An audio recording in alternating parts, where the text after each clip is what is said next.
Dans le village de Vic, situé au centre des Yvelines, un panneau nous l'annonce dès l'entrée. Ici se trouve un musée d'art naïf. Seulement depuis 2014, il est fermé. Donc on rentre dans ce qui était dans le temps l'accueil. Aujourd'hui, vous voyez, là c'est encore fermé puisque les travaux sont pas tout à fait finis.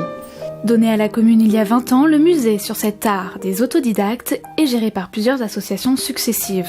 Quand la dernière abandonne, son administration revient à la mairie qui décide de fermer pour mieux réouvrir après rénovation. Donc là on rentre dans la partie qui était ouverte au musée, donc on voit les toiles qui sont encore accrochées.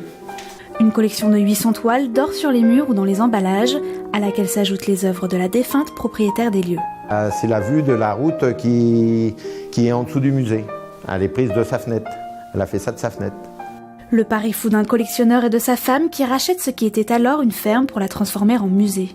Et là, on se trouve dans ce qui devait être l'étable, puisqu'on retrouve ici les auges à vaches, avec les chaînes qui étaient là pour attacher les animaux, et l'auge pour manger. Le musée d'art naïf de Vic est inauguré en 1973. La collection de Max Fourny contient 1500 pièces réparties entre le musée de Vic et la Halle Saint-Pierre à Paris.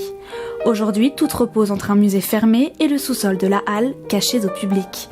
Objectif pour le maire, rapatrier toutes ses œuvres ici et créer en plus une salle dédiée à son épouse, la pianiste Françoise Adnet.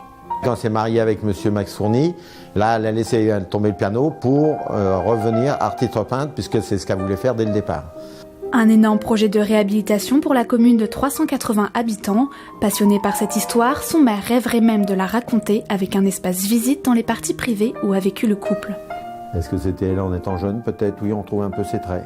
J'ai toujours espoir, puisque là, on a, à force de chercher des fonds, on en a trouvé un peu, donc j'espère qu'on va pouvoir, dès le mois de septembre, arriver à continuer à reprendre des travaux intérieurs. Première victoire grâce à une aide du département, la réfection de la toiture tout juste achevée.